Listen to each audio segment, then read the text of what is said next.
मित्रांनो, सगळ्यात पहिलं पॅन कार्डला आधार कार्ड जोडलं. त्यानंतर ते आधार कार्ड पॅन कार्ड बँकेमध्ये जोडलं. त्यानंतर ते सगळे डॉक्युमेंट आपल्या सातबाऱ्याला जोडले.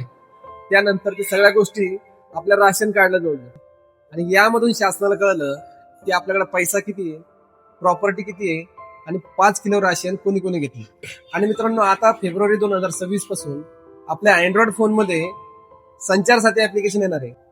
आणि त्यामधून मित्रांनो गव्हर्नमेंटला कळणार आहे की तुम्ही कोणासंग चॅट करता, तुम्ही कोणासोबत फोटो काढता, तुम्ही काय सर्च करता, कोणाशी बोलता, तुमचं पूर्ण गॅलरी ऍक्सेस, सगळा ऍक्सेस त्याच्यामध्ये असणार आहे.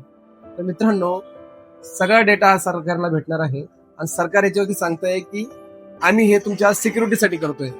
मित्रांनो, खरंच हे सिक्युरिटीसाठी असतं तर आयफोन मध्ये सुद्धा इनबिल्ड संचार साथी ऍप्लिकेशन आलं असतं. पण असं नाहीये, आयफोन साठी कंपल्सरी नाहीये. आणि आयफोनला जगामधून सिक्युरिटीसाठी चांगलं मानलं जातं.